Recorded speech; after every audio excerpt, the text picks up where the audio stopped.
Bismillahirrahmanirrahim. Orang pesek bertemu dengan orang pesek berkata, "Halo Sek." Orang mancung bertemu dengan orang mancung berkata, "Halo Cung." Orang gendut bertemu dengan orang gendut berkata, "Halo Ndut." Si mancung bertemu dengan si pesek, si gendut nggak bisa bicara, akhirnya mereka mengatakan, "Assalamualaikum warahmatullahi wabarakatuh."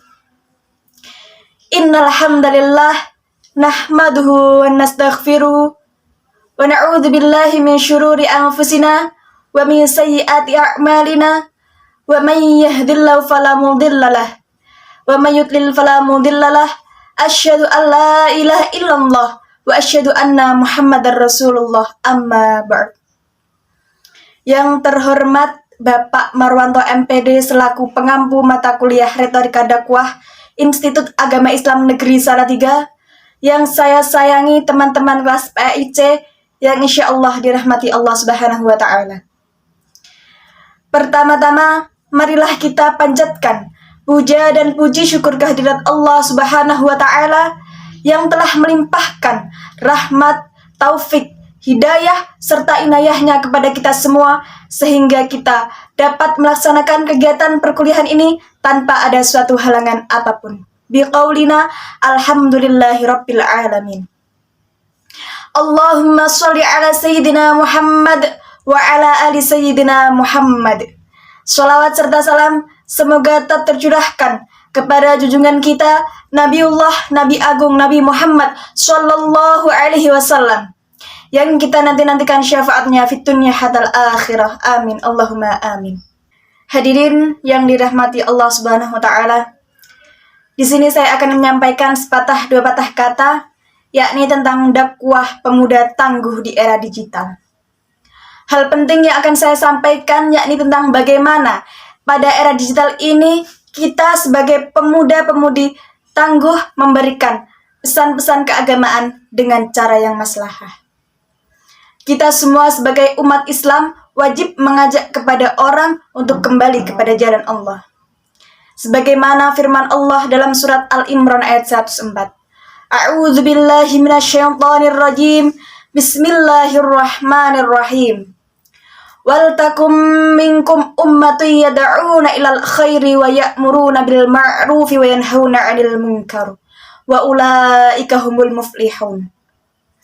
Dan hendaklah di antara kamu ada segolongan orang yang menyeru kepada kebajikan, menyeru kepada yang ma'ruf dan mencegah dari yang mungkar.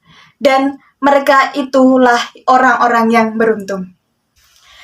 Upaya dakwah untuk mewujudkan kehidupan bahagia dunia dan akhirat dapat dicapai dengan 3 hal. Yang pertama, yakni dengan konsep bil hikmah, yaitu pengetahuan yang dapat dikembangkan menjadi sempurna. Pada zaman sekarang ini, tentunya kita sudah tidak asing lagi dengan adanya era digital, atau juga sering disebut dengan era media sosial. Di mana media sosial kalau kita gunakan dengan baik, dengan bijak, maka akan bermanfaat. Dan sebaliknya, kalau kita menyalahgunakan media sosial, maka akan mengakibatkan perpecahan dan permusuhan. Ketika kita berbicara mengajak orang untuk mendekatkan diri kepada Allah Subhanahu wa Ta'ala, maka konsep ini dalam media sosial dapat digunakan untuk berdakwah. Mereka kita rangkul bukan memikul, kita ayomi bukan mencaci, kita kasihi bukan menghakimi. Sehingga marilah kita bersama-sama menggunakan media sosial untuk kepentingan kemasyarakatan, menjadikan media sosial untuk sesuatu yang mendamaikan dan menyejukkan. Konsep yang kedua, yakni yang ada dalam Al-Quran surat An-Nahl, bahwa upaya mengajak orang dalam mendekatkan diri kepada Allah, yakni dengan cara menasihati dengan baik. Tentu hal-hal yang perlu kita sikapi terkait dengan bagaimana kita mewarnai media sosial dengan baik, bahwa apa yang kita bagikan kepada media sosial, apa yang kita sajikan kepada media sosial, harus kita perhatikan kebenarannya. sehingga tidak menimbulkan fitnah, perpecahan, salah faham, bahkan sampai menyebabkan permusuhan. Konsep yang ketiga, yakni upaya tukar pendapat yang dilakukan oleh dua orang atau lebih.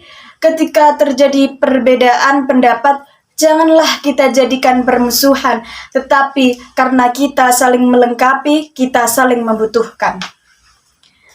Perlu kita pahami bahwa sebenarnya perbedaan itu adalah nikmat, bukan suatu bencana. Marilah kita bersama-sama memberikan nuansa yang rahmah, memberikan kedamaian, termasuk pada hal-hal ketika kita berdakwah di media sosial. Sebagai pemuda-pemudi yang tangguh, harus jihad melalui media sosial sebagai dakwah untuk Islam yang rahmatan lil alamin. Sekian yang dapat saya sampaikan, kurang lebihnya mohon maaf. Buah naga beli di pasar, beli belewah langsung dimakan. Karena saya masih belajar, kalau ada salah mohon dimaafkan. Wabillahi taufiq wal hidayah, waridha wal inayah. Assalamualaikum warahmatullahi wabarakatuh.